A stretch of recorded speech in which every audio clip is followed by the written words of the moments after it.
So, for introducing this exchange, we're going to talk about Syria, mainly after the fall of the regime of the Assad's family and the arrival in power of Ahmed Al-Charaa. We're going to talk more about the possible economic orientation of the country, as well as the transitional justice that may or may not be put in place, as well as the diplomatic stance of Ahmed al-Shah with the relation with other countries, and the lifting of some of the EU and US sanctions, and the renewal, possibly, of the relation between Syria and the US, with Donald Trump saying how he is in awe in front of Ahmed al-Shara. Charisma, apparently. So without further ado, I will ask you the first question. What are the main pillars of the Syrian regime's current political and economic survival, and how does this mechanism reflect a shift from the regime, the post-2011 governance structures and today's structures, if it's possible to give some info? Okay, thank you, Lina, first of all, for welcoming. Regarding what I think, first of all, we have to acknowledge that the former Assad regime's structure are gone.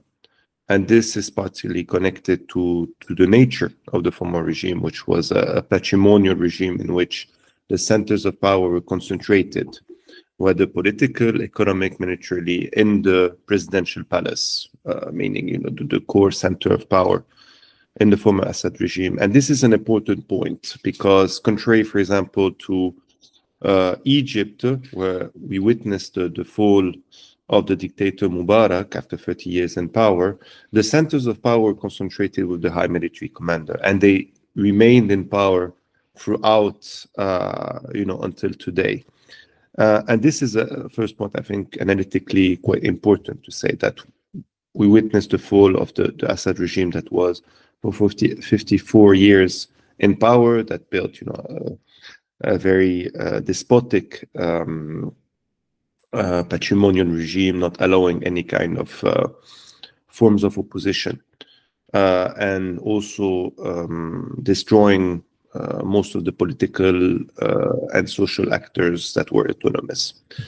This said, we have witnessed since the fall of the Assad regime on the 8th of December, I would not maybe call it directly today the new regime, but definitely there's an attempt by the new ruling authorities led by Hayat Tahrir al-Sham, the main group that participated in led the military offensive resulting in the fall of the Assad regime. A clear political, economic, and military orientation to try to establish actually a new regime. And the core pillars to do this is, first of all, to seek international legitimacy. And in this perspective, we have to acknowledge that the new ruling authorities led by Hayat Tahrir al-Sham and its self-proclaimed president, Ahmed Al-Charaa, have been quite successful. They've been able to re-engage with regional and international actors. We witnessed mid-May the announcement by U.S. President Trump of relief sanctions, basically, and in the weeks following this announcement, a process has started to relieve sanctions by the U.S., but also followed by Europe, Japan. This has materialized quite rapidly in the conclusion of several contracts, memorandum of understanding with foreign companies, or the renewal of some of the contracts. For example, we witnessed a renewal of the management of the port of Lattaquié by the French company CGM. We saw, following few hours after the first announcement by Trump of the relief of sanctions, a conclusion contract with Dubai Port World. And finally, more importantly, a consortium of companies led by the Qatari-based company, UCC, a consortium to basically a conclusion of contract of 7 billion to build electricity infrastructures.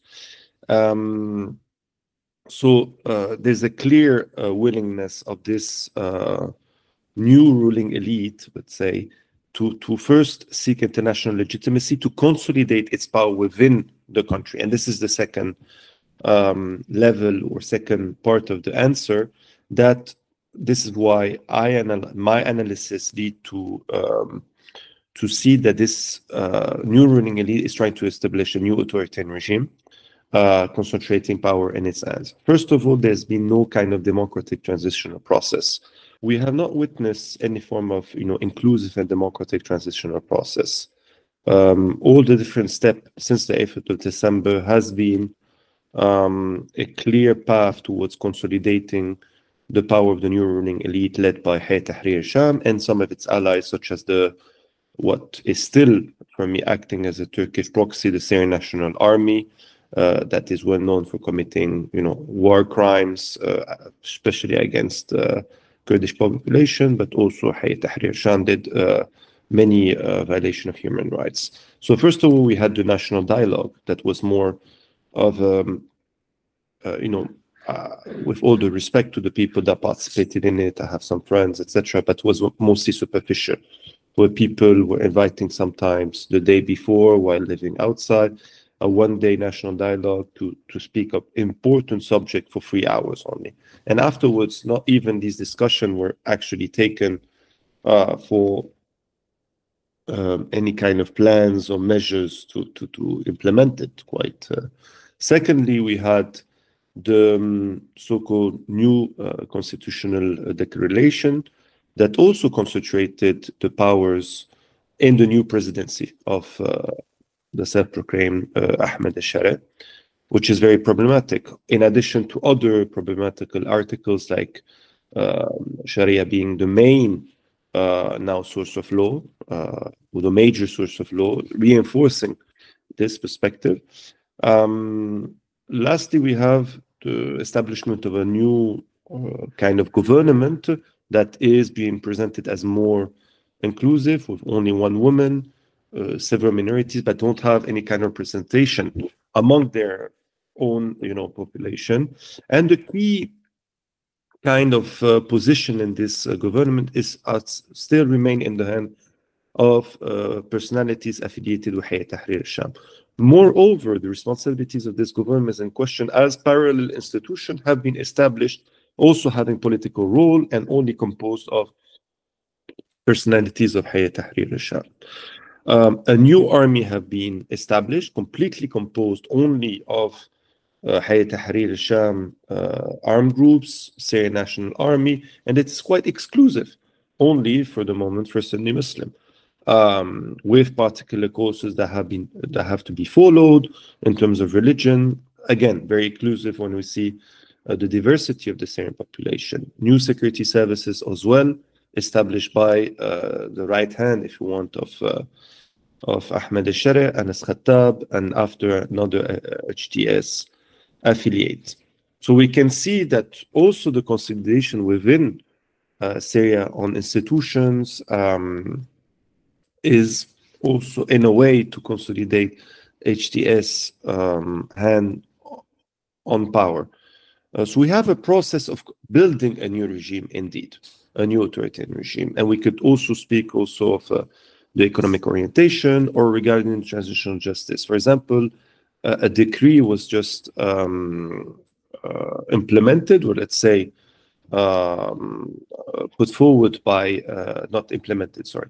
A new decree was put forward by the presidency, or issued by the presidency for the right term, regarding transitional justice, which is a good step forward because it goes to punishing all the violators of human rights regarding crimes committed by the former Syrian regime. But it doesn't at all take into consideration the crime committed by different armed groups, including Hayat Tahrir al-Sham, Syrian National Army. This was only increase, if you want, sectarian and political tensions in the country, especially following the sectarian massacres that were committed in March by groups affiliated or supportive of the new ruling authorities against Alawites in March, or against attacks that were committed also against Druze population, Damascus and Sweda, by similar kind of armed groups, or at least none of these groups were,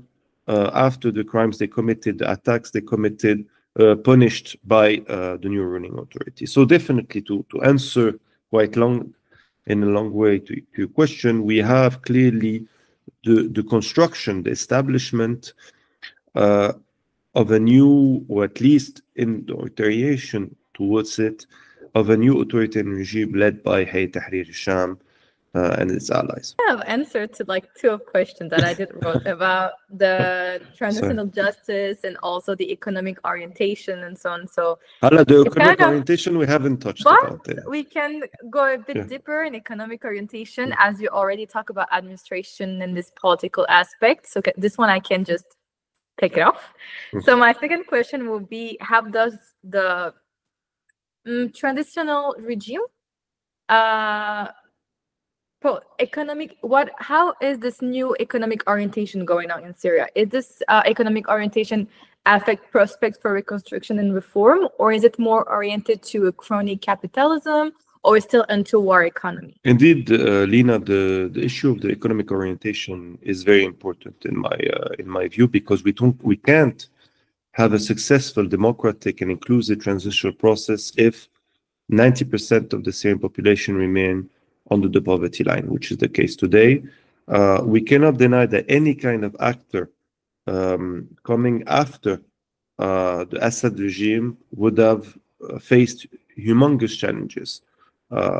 Cost of reconstruction are estimated to several hundreds of billions of dollars.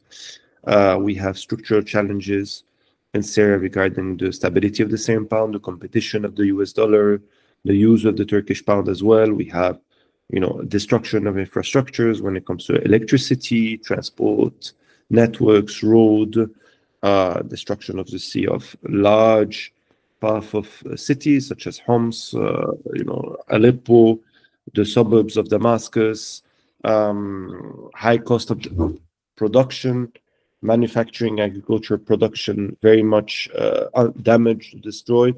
So we cannot deny that huge challenges are in front of the same population. And in this aspect, the relief sanction is a very good news. Personally, I was always opposed to wide and sectorial sanctions imposed on Syria, because it it contributed to impoverish the same population, while supporting particular sanctions targeting, personalities involved in war crimes, as well as institutions.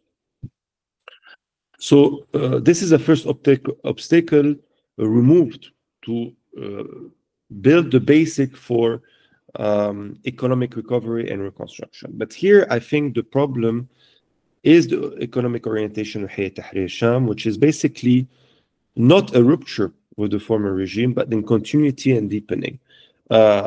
Quite in contradiction to what the former Ministry of Economy and the first interim government declared, that they wanted to transition from a socialist economy to a free market competition respecting Islamic law. No, Syria was never a socialist economy, even in its most radical phase in the 60s. End of the 60s, we had more of a state-led capitalist kind of economic orientation. But with Hafez Assad, more particularly with the Bashar al-Assad regime, the economic orientation was clearly neoliberal, seeking privatization and favoring crony capitalist dynamics, as we were mentioning it. Now, why I'm saying it's more of a continuity rather than a rupture. We've seen, new measures to new austerity measures, which have been cutting subsidies in continuation to what was happening before, and especially cutting subsidies on key commodities such as bread. For example, the price of bread increased from 400 Syrian pounds to 4,000, while the quantity delivered.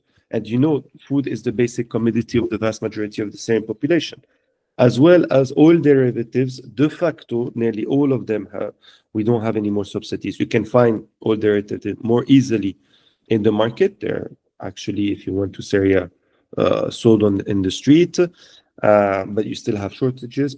And it's much more important in terms of price. the Minister of Electricity, the former Minister of Electricity in the interim government, said, if we have more electricity, most probably will increase price, which is problematic for population, but as well for the economy. As you know, most of the manufacturers and farmers are saying basically we need a cheap electricity to promote, you know, the productive sectors of the economy, which are manufacturing and agriculture, which have a multiplier effect on the economy. Therefore, if you have growth in these sectors, it creates more jobs, it creates more development, rather than, you know, having growth without development, which has been a characteristic not only of Syria, but of the majority of MENA countries, let's say Middle East and North African countries, witnessing forms of growth, but that were creating more social inequalities at the detriment also of the productive sectors of the economy, etc., etc. So here we have a continuity when it comes to austerity measures. Moreover, hundreds of thousands of state public employees have been laid off without any kind of methodology followed, and having also, you know, kind of a sectarian and gender aspect. Sectarian because a lot of especially Alawites were present in the public sector, because, and obviously we cannot deny that you have favoritism, clientelism, and corruption in the former Assad regime, while you had a law with the former regime favoring the families of the martyrs of the army and the militia. So therefore, clearly, but so there's also a political consideration here. But secondly, gender, because in the public sector, women participate more as a labor than in the private sector, which is much more difficult, etc. So it had both a sectarian gender perspective, but again, moreover, no methodology were followed. Some people were just laid off, some others were suspended without any kind of time limit, which created a protest movement among the public state employees.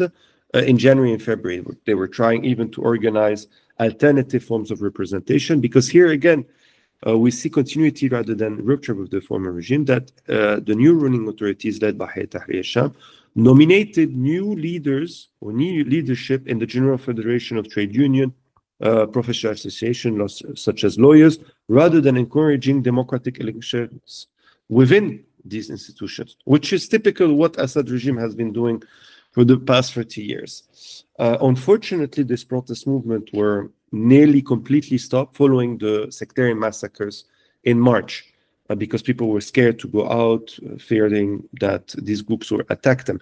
And this is something very important, that these sectarian massacres did not only have a sectarian dynamic, but it was clearly to stop or try to stop people, you know, organizing democratically, protesting against the government, to instill fear among the Syrian population. So we can see here austerity measures very much in continuation, cutting subsidies.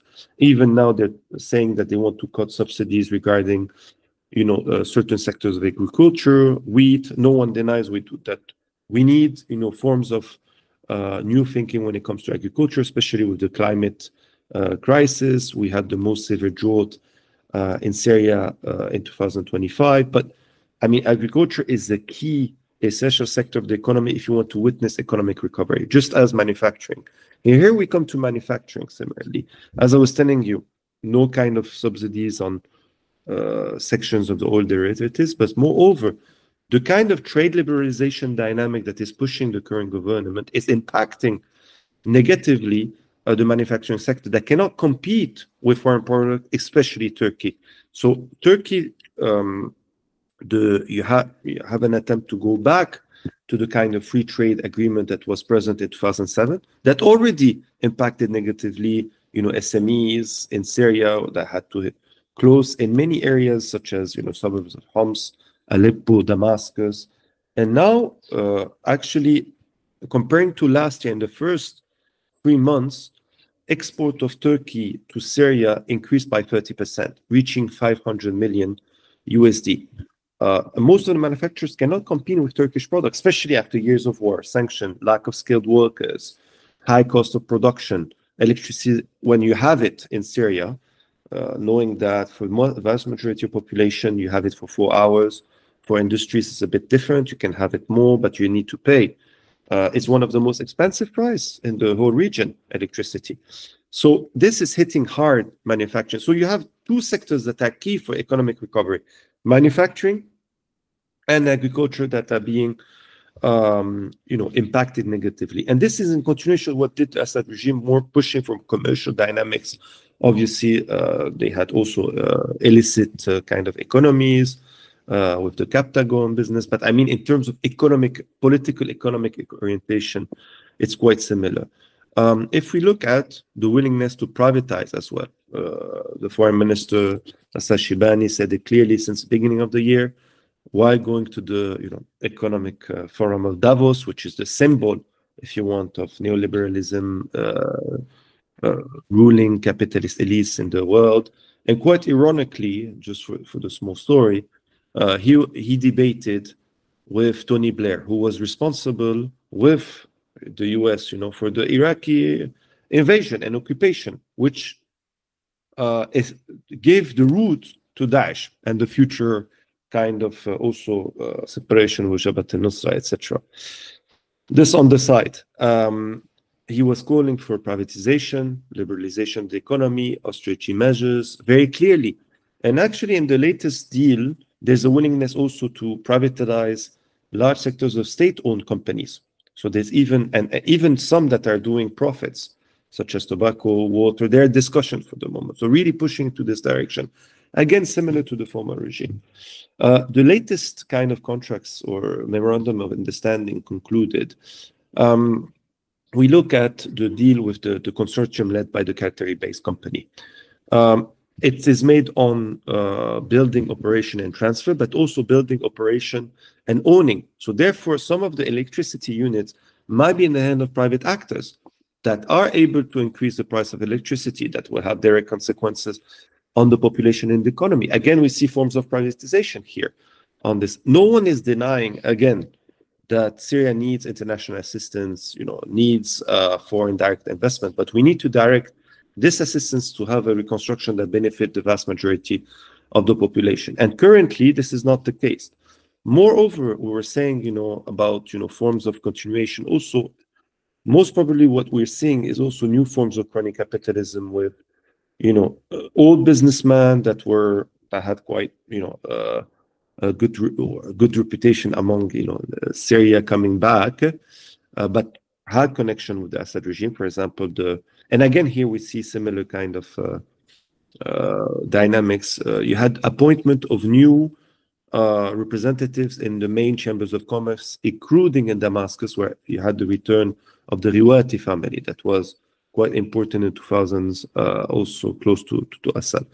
But also nomination of HTS business affiliates.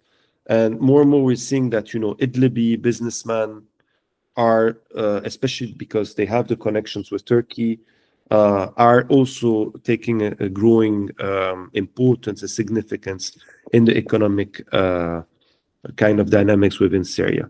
The latest, coming back to the kind of deal that was made, the memorandum of understanding with the Qatari-led consortium, we discovered that the owners of this company based in Qatar are Syrians, and that they are the nephews of Mohammed Hamsho, which was a close affiliate of the Assad and Maher Assad. And also we've seen forms of reconciliation with big businessmen, such as Mohammed Hamsho, with the new government authorities. And here, there's also rumors of a form of agreement as well, or reconciliation with Samer Foz, other personality that was quite well known in Syria and close to the presidential palace, Da'bul, and others. Here again, we can come into what I understand as a wide understanding of transitional justice. Economic crimes should also be understood within the transitional justice, because economic crimes benefited a wide range of businessmen that were affiliated with the presidential palace, that benefited from privatization, distribution of lands, and this is part of the common good of all the Syrians. So here again, we should see a process trying to tackle these issues, to basically due process against these kind of business personalities, rather than seeking reconciliation with them. And therefore we have a clear image that the economic orientation of HTS is pushing towards more trade dynamics, trying to welcome FDI, not for foreign direct investment, not for the productive sectors of the economy, measures that are impoverishing even more wide majority of the same population. Just lately, another decision was made, which was a bit afterwards, kind of nuance, but in mid-May, to encourage business owners to employ workers, they announced that business owners are not anymore mandated to register their employees at the social insurance among all. So this, following criticism after this decision, they said, no, it's only temporary until the end of the year. But this is quite problematic, again, at the detriment of workers' rights, and would allow more kind of exploitation of workers. So we have clearly more of a continuity rather than a rupture with the former regime. And I believe, because also as a political economist and examining the whole region, we have two case studies, neighboring countries of Syria, Iraq, and Lebanon, that went through a post-conflict situation in which you had kind of similar policies implemented, neoliberal policies, privatization of the economy, trade liberalization, actually fostering, deepening the economic structural problems and challenges of these economies rather than tackling them. Lebanon is in a deep economic crisis since 2019, doesn't produce much, and actually Syria's economy is becoming more and more like Lebanon. When we say 90% of the population is living under the poverty line, most of them are living because Syrian diaspora and refugees outside are sending them remittances to allow them to survive on a daily basis, just as Lebanon. The productive sector, Lebanon doesn't produce much. We were talking about the productive sectors of the economy before. Syria, prior to the uprising, was exporting a total value 12 billion of product, etc. Now it's a bit less than 1 billion.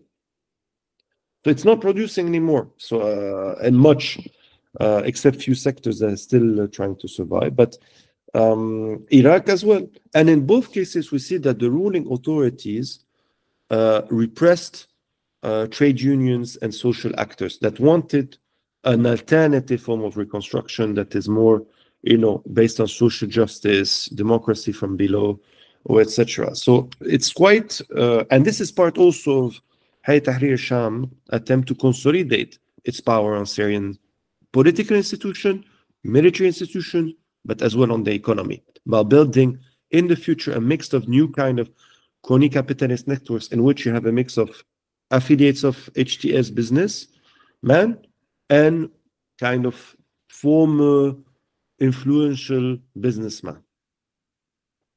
Thank you for this answer. And I do agree that to have this kind of transition, we also have to build trust toward like economic aspects, banking system, companies, and so on.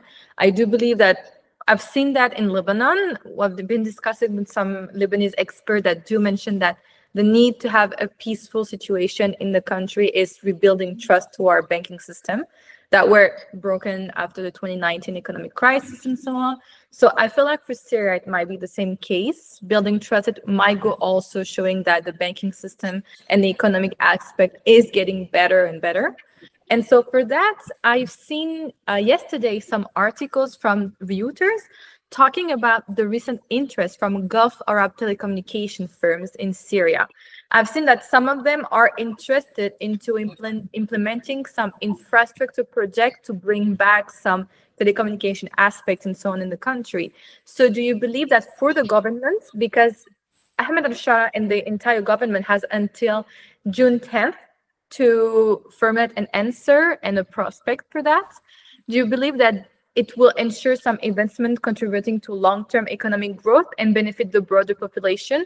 Or will it go back to a system similar to the Assad family? So, yes. No, it's a very good question, Nina. Regarding, I think there's two parts to your question. First of all, regarding the banking system. any kind of economic recovery needs a functional financial system. Definitely, the Syrian financial system has been very much isolated, the banking system as well. With the relief of sanctions, but not only it was not only the only reason, but the reintegration of Syrian financial system in the international economy, regional economy. This is a good news. But again, Lebanon had one of the most, functioning, I would say, banking system, very well known, etc. But what was the problem? Basically, most of the money that were put in the Lebanese banks went to the debt or, funded, kind of consumption dynamics, a car, a house, etc. Not basically lending to the productive sectors of the economy. Syria was similar prior to 2011, lending mostly for cars, particular houses, but not in a productive way. And even the state kind of public banking sector was not playing its role. So here, what is needed, and especially that the level of deposits, especially in the private bank, diminished massively. We were 13 billion prior to the uprising, now a bit less than 2 billion. So if you want also private sector to play a role, you need more deposits, but you also need them to play a role lending money, also a public bank, to the productive sectors of the economy, the SMEs, the farmers, etc. Because if you produce more, you will be able, it will put less pressure on the Syrian pound, because when you have a negative trade balance, put pressure on it, create jobs and more tax. Also, this is the second thing, is that we have to have a fiscal tax reform that increases and encourages a progressive taxation reform. Not most of the Arab countries are based on indirect tax, which is the most unjust kind of tax. So TVA, these kind of things.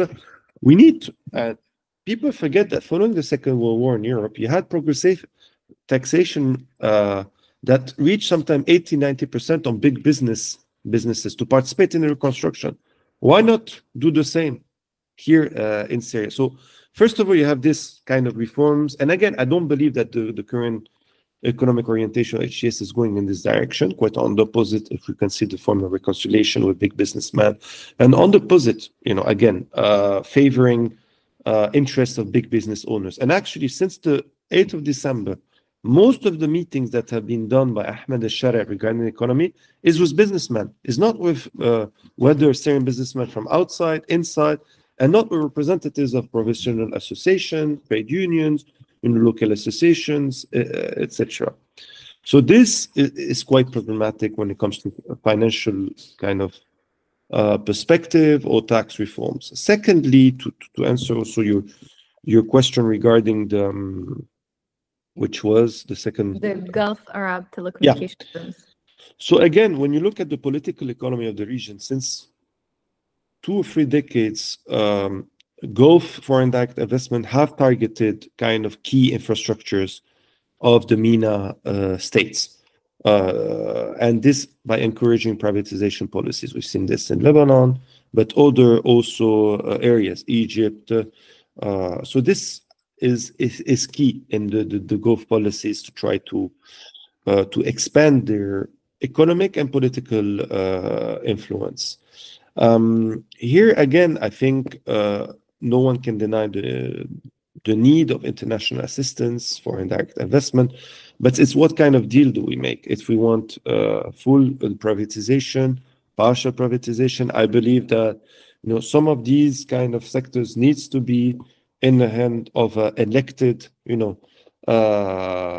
state, elected democratic state, because also it allows the population to have a popular control on it, the way it manages, the way, also because when you have privatization, whether partial or full, it's not the same kind of also rights for the workers. In a privatization process, workers have less rights. So all these things have to be taken into consideration. And when it comes to telecommunication in Syria, you had 2 main kind of telecommunication companies, Syriatel and MTN. Syriatel, we know, was on the hand of Rami Makhlouf, after was withdrawn. So these 2 companies should be, especially Syriatel, brought back to be under the control of the state. And it was, again, it was part of, it was the, if you want, the jewel of Rami Makhlouf economic empire in Syria. It had kind of a near monopoly, even though MTN was also present. But here, the revenues of the tail companies could play a role as well in the reconstruction. And I think while allowing, for investment in these sectors, even by foreign actors, Gulf actors, is, for restoration, expanding the networks. Definitely, Syria needs, the know-how, the transfer of technology as well. I think it's absolutely a necessity, especially when you're in Syria. The level of low internet to work. This is a great obstacle, and we have to acknowledge it. But again, these kind of deals should not come at the expense of the majority of the Syrian population, increase their cost of life. Just to remind the auditors, again, this is something that is really problematic. In the HTS-led ruling authorities, they have promised an increase of salary for the public state employees. Since January, this has not come. The current minimum state public employees between $20 to $25.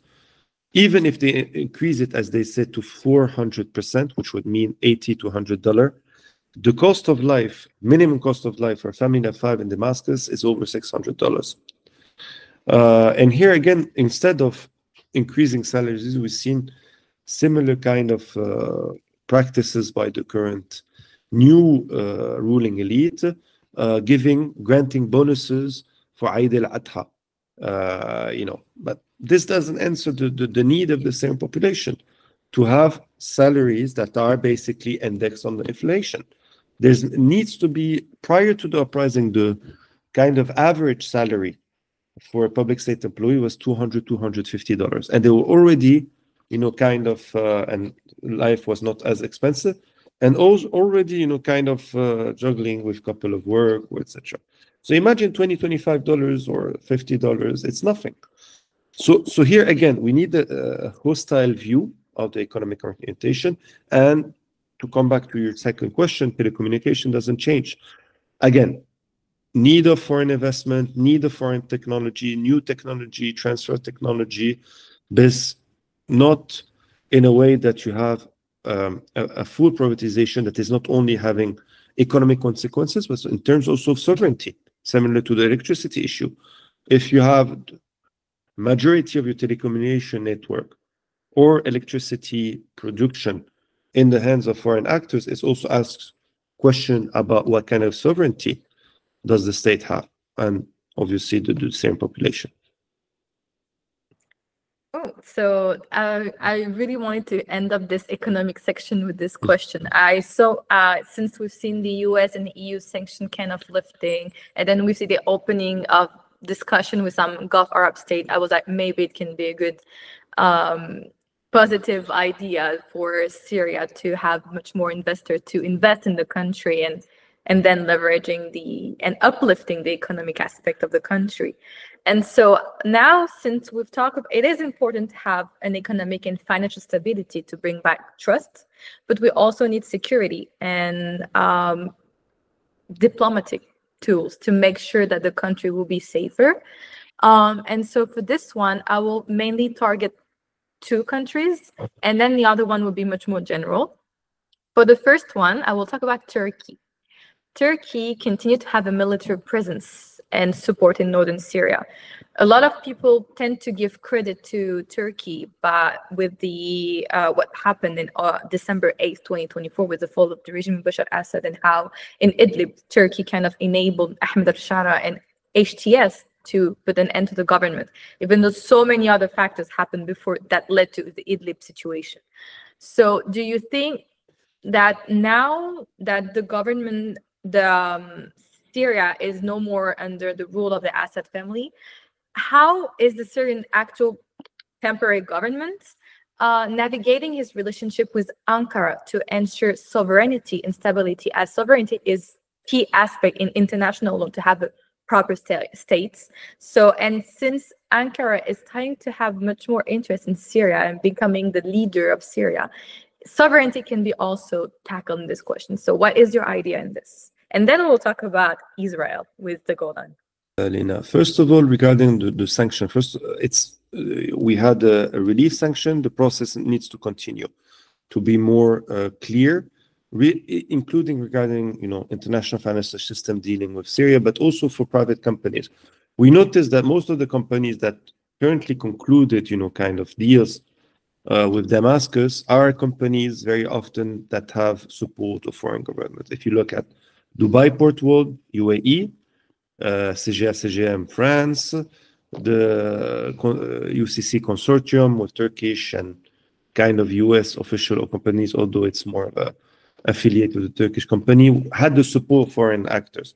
But if you are, a private investor without this kind of support, there's still a kind of lot of obstacles to invest massively in Syria, or because of all these red flags connected to sanctions. That needs to be a complete process to lifting them. Now, when it comes to Turkey, first of all, Turkey might have provided a green light for at the HTS-led offensive at the beginning, but was not expecting the fall of the regime. Quite on the opposite, they expected maybe to reach Aleppo, but not more.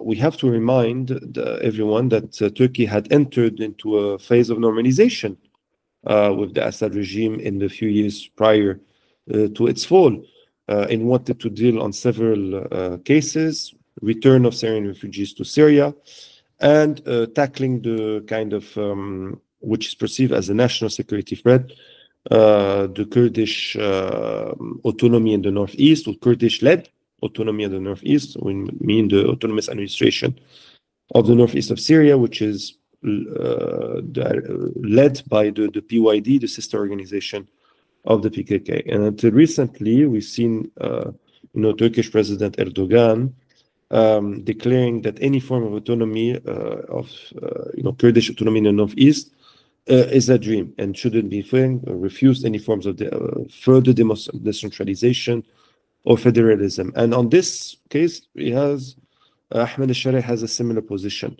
While decentralization is a wide demand among a lot of Syrian population, not only among the Kurds, he wants, and again, this is more of a continuity than rupture, reimpose a form of central authority, authority over the full of Syria. We can see this also in its behavior towards Sweda or areas that are outside of the control of the regime. And again, here, I think the sectarian massacres and the attacks on the Jews also served, in addition to what I mentioned before, to reconsolidate the power of the state, Damascus, on certain areas that are outside of its control, notably Sweda and even areas within Damascus, which in Sahnaya, for example, which is a neighborhood where you had Jews population, but also the government took full control, which is not the case in Jaramana. It's a city in Damascus, or in rural Damascus, that is still controlled by self-defense forces, basically, mostly led by the Jews' armed factions. So now, when it comes to Turkey, this said, Turkey was dealing with HTS prior 8th of December, but we shouldn't forget it dealt with it pragmatically, but still characterized it as a terrorist organization, as a way of pressure. But after the 8th of December, things changed massively. Turkey is the biggest winner of the fall of the regime, is the most important economic, political, and military actor today in Syria. It wants to establish its own military base. It's ready to train with Saudi Arabia, the new Syrian army. And it seems as a kind of victory for Erdogan and the AKP, clearly in its way, in its rhetoric, etc. So Turkey is the most independent actor, and it's still, with Qatar, kind of funding, sections of the Syrian National Army. In the north, you had also I haven't mentioned this, but you had the appointment of various governors for different governorates by Ahmed Al-Charaa. In the north, it's mostly connected to Syrian National Army. Several commanders of the Syrian National Army have high role in the army, despite being sanctioned, despite known violation of human rights. So the issue of sovereignty is also problematic, but I think here the self-proclaimed President Ahmed Al-Charaa wants, and this is why he's kind of diversifying its relationship don't want to only be in a kind of Turkish Qatari axis. And this was, I think, the reason why his first travel was to Saudi Arabia. First foreign travel was to Saudi Arabia. Saudi Arabia is basically the key to the acceptance and legitimacy among the Arab actors. And this is what basically happened. He said when he arrived to Saudi Arabia to Mohammed bin Salman, he said the era of revolution is finished. Now we're in the building of the state. And despite, the jihadist background of Hayat Tahrir al-Sham, which is clear, it is a very pragmatic actor that have been evolving in the past few years by leaving first Daesh, by leaving afterwards Al-Qaeda, because of the material reality it was facing to rule its own territory. When we say it evolved and it's very pragmatic, does not mean that this is a democratic, actor. Quite on the opposite. It is very authoritarian, but that it's not ideology that is the first kind of driver of Hayat Ahmed Al-Charaa. Its first driver is consolidation of its power. So this is why very rapidly, it dealt with Saudi Arabia. It was the key, basically, to the Arab world, and also a key to because knowing the good relation between Mohammed bin Salman and Trump, to push for the relief of sanctions and international legitimacy in regional one. So this said, Ankara is today the most important actor in Syria.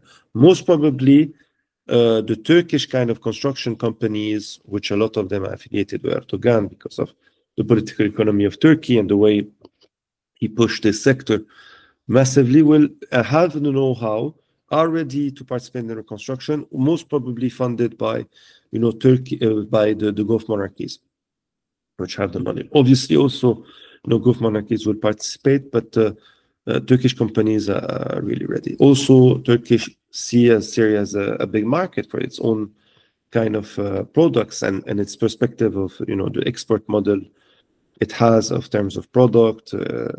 So economically, it's quite clear. Military, we were saying, security as well.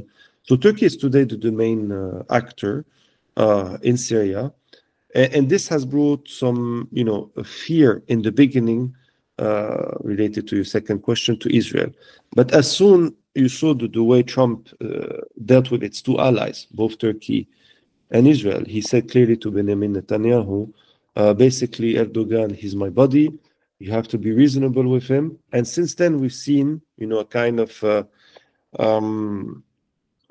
more stability, I would say less, direct confront or forms of indirect confrontation, or even rhetoric that were quite aggressive following the fall of the Assad regime. And actually, talks were held in Azerbaijan, which was allied both with Turkey and Israel. And these are the two actors that allowed Azerbaijan to do the ethnic cleansing against the Armenians in the Karabakh. Direct talks were held between Syrian counterparts, Turkey, and Israel. So we clearly see, and again, this shows that it's not ideology driving Hayat Tahrir al-Sham. Ahmed Al-Charaa, and everything is related also with the economic dynamics. Ahmed Al-Charaa wants to root Syria in a Western Gulf Turkey kind of political context, clearly. And the kind of future normalization process with Israel is connected to this. And we've seen already signs, every time he can show, forms of saying that Syria will not be a threat to any of its neighbors, including Israel. It delivered, the specific materials regarding the Cohen case of the former spy. It launched also a message very clearly to Palestinian organization within Syria: no more weapons, arrested jihad Islamic personalities, other personalities. So it's quite clear this path that he's following, both economically, politically, and on the regional international scene.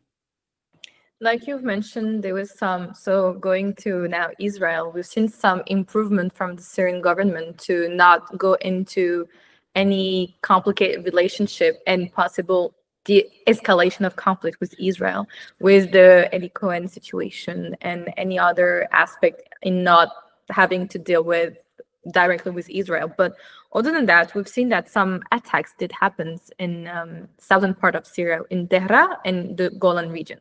So even though there is some willingness to have at least a possible good relation with Israel, how do you interpret then the attack in the southern part of Syria? And will it impact the relationship between the idea of having a good relationship from Al-Charaa and Benjamin Netanyahu and possibly Turkey, or will there be some escalation after? Yeah, so I'm not sure. I didn't say good relation. I think normalization, because actually, because of the green light provided to Netanyahu by Washington, and this regardless who was in power, Biden and today Trump, but even more Trump, to continue its genocide in Gaza, it makes the possibility of full normalization much more difficult with the Arab world. And we've seen this with Saudi Arabia, who was ready to fully normalize. But the main difference with Saudi Arabia with other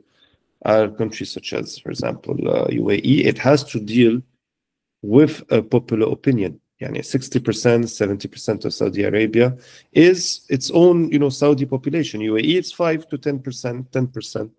So it has to deal with a popular opinion. So I think Saudi Arabia has made a strategic decision to normalize with Israel, but it needs something to sell it to its own population. So a big deal, and at least the roadmap to a so-called two-state solution, which is impossible today in Palestine. So this is one thing. Second thing regarding Israel behavior towards Syria. And I think here we see that the biggest lie of the Assad regime, saying it's supportive of the Palestine issue against Israel. First of all, it has a lot of blood on its hands when it comes to Palestinians, whether in Syria, in Lebanon, elsewhere in the past 3 decades, the Assad regime.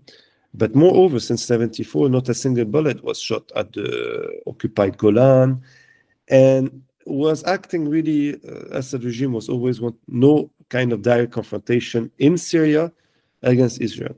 So prevented a form of resistance from Syria against Israel, even considering the recuperation of the occupied Golan. And Israel knew this. So the day after the Assad regime fell, basically the protector of this border, they saw it as a threat.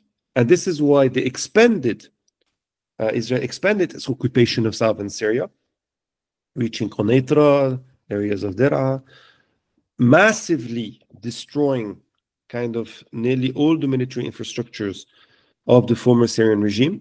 And the US in the beginning used Israel as a way to pressure Damascus. And it wasn't surprising to say Israel saying we can reach Damascus in 15 minutes if we want.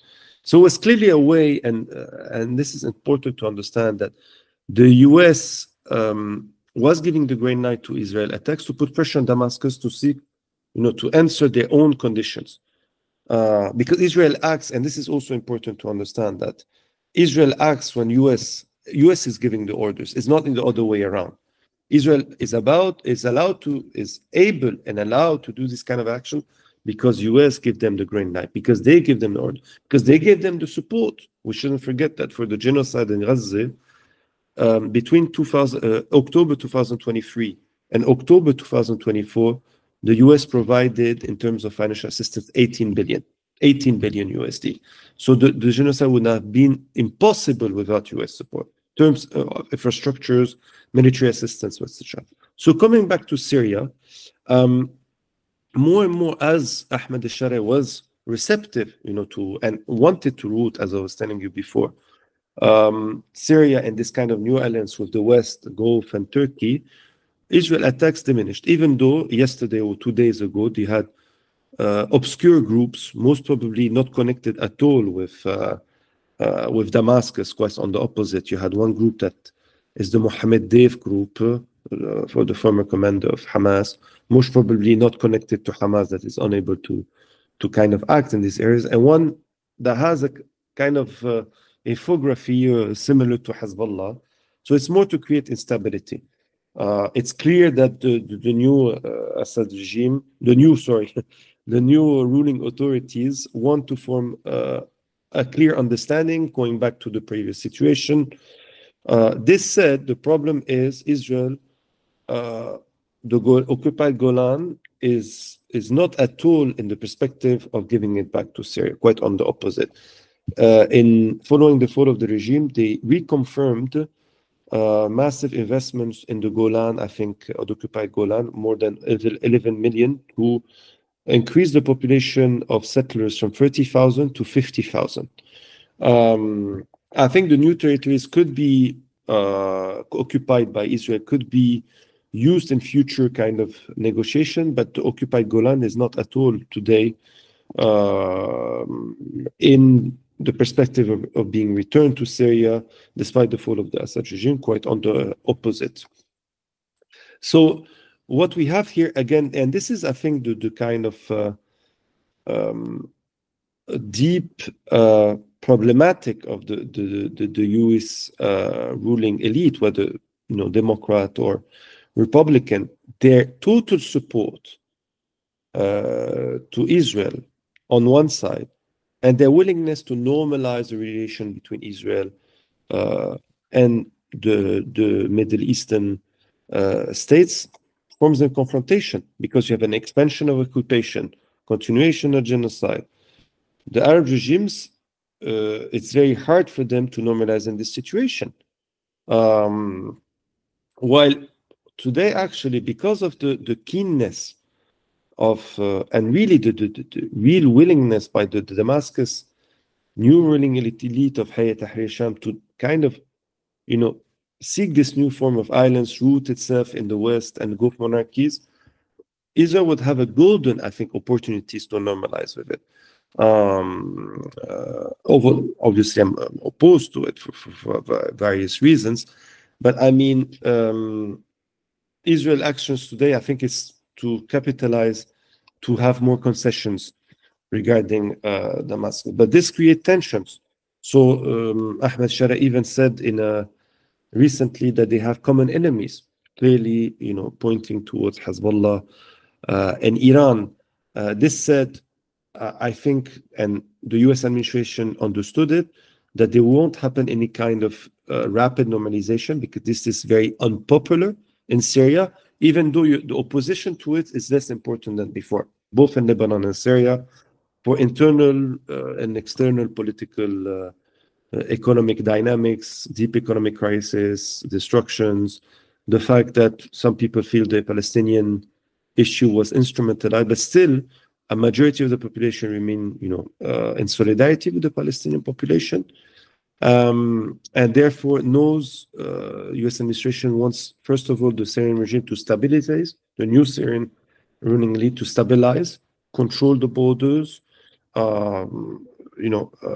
participate in the so-called fight against terrorism, against Daesh, Al-Qaeda, etc., which it's very ready to do, the new ruling authorities, and securing the borders with Israel. This is the most important, not allowing any kind of transfer of weapons or to Hezbollah, or allowing space for different armed groups to launch actions or military operations from southern Syria.